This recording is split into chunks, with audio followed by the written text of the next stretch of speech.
지난 18일 서울 모 초등학교 소속 20대 초반 신규 교사 한 분이 교내에서 극단적인 선택을 했습니다.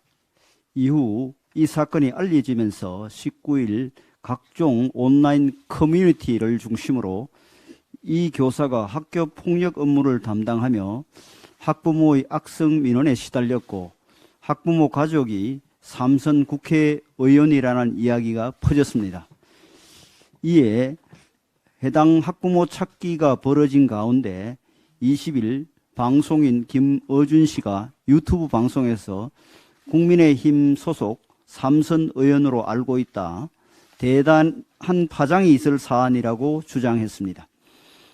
확인되지 않는 온라인 소문을 유명 유튜브가 국민의힘 삼선 의원이라 구체화하자 논란이 걷잡을 수 없이 확산됐고 장본인으로 특정된 우리 당 한기호 의원이 결국 입장문을 발표하고 손자녀 중 이 초등학교에 재학 중인 아이가 없다고 밝혔습니다.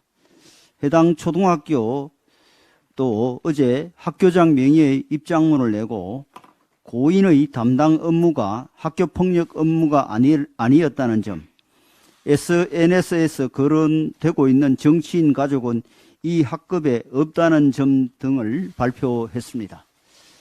경찰 역시 학교 관계자와 유족, 학부모 등을 조사했지만 현재까지 학교에 대한 불만이나 학부모와의 갈등 등의 문제로 극단적인 선택을 했다는 정황은 확인하지 못했다고 밝혔습니다. 결국 이 교사의 극단적 선택을 둘러싸고 인터넷에서 떠돌던 소문은 대부분 거짓으로 드러났고 인터넷 맘카페에 이 소문의 진원지가 된 글을 쓴 사람도 사실이 아니라며 글을 삭제했습니다. 우리 당은 허위사실 유포 등의 혐의로 김어준 씨를 고발하기로 했습니다. 고인이 극단적 선택을 한 이유는 아직 밝혀지지 않았습니다. 이에 대해서는 향후 경찰 수사로 밝혀질 것입니다. 저는 고인의 안타까운 선택에 깊은 애도를 표하며 또한 이번 사건을 교권 상실의 비극적인 결과로 보는 전국 교사들의 깊은 분노에도 공감하는 바가 많습니다. 가짜뉴스 유포는 정작 교권 침해로 힘들어하고 이를 개선하기 위해서 분투하는 대다수 교사들의 노력을 방해하는 짓입니다. 우리 당은 부당한 교권 침해를 막는 제도적 방안을 강구할 예정입니다. 교권이 무너진 곳에 학생 인권도 있을 수 없다는 사실을 모두 명심해야 할 것입니다. 이와 동시에 인터넷과 SNS에서 근거 없이 만들어진 거짓 소문이 우리 사회에 큰 영향을 미치는 일이 계속 반복되는 상황에 큰 우려를 표하지 않을 수 없습니다. 이번 경우도 온라인에서 루머가 발생한 후 인터넷 커뮤니티 등에서 급속히 확산되다가 음모론자의 편성 정폭 과정을 거치며 대중을 흥분시키는 전형적인 과정을 거친 것으로 추측됩니다. 지금처럼 인터넷에 거짓과 괴담이 난무하고 이것이 음모 세력의 공작을 거쳐 공적 영역에까지 큰 영향을 미친다면 우리 사회는 불신으로 가득 찬 양치기 소년의 사회로 전락하고 말 것입니다.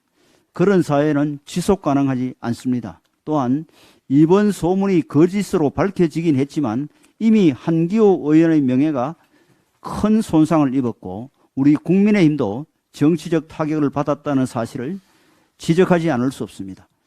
비단 이번 사건이 아니라도 일반적으로 거짓과 괴담이 대한민국 정치를 좌지우지하고 있는 현재의 상황에 대해 우려를 금할 수 없습니다.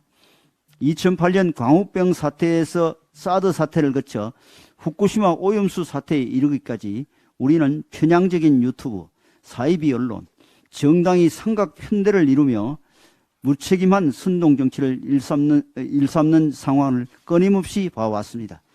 정체를 알 수 없는 좌파 세력이 각종 SNS에서 거짓을 지어내고 특정 정파적 언론이 이를 보도하고 야당이 이를 이용해 정부 여당을 공격하면 언론이 다시 이를 받으면서 선동적인 공세가 무한 반복되는 것입니다.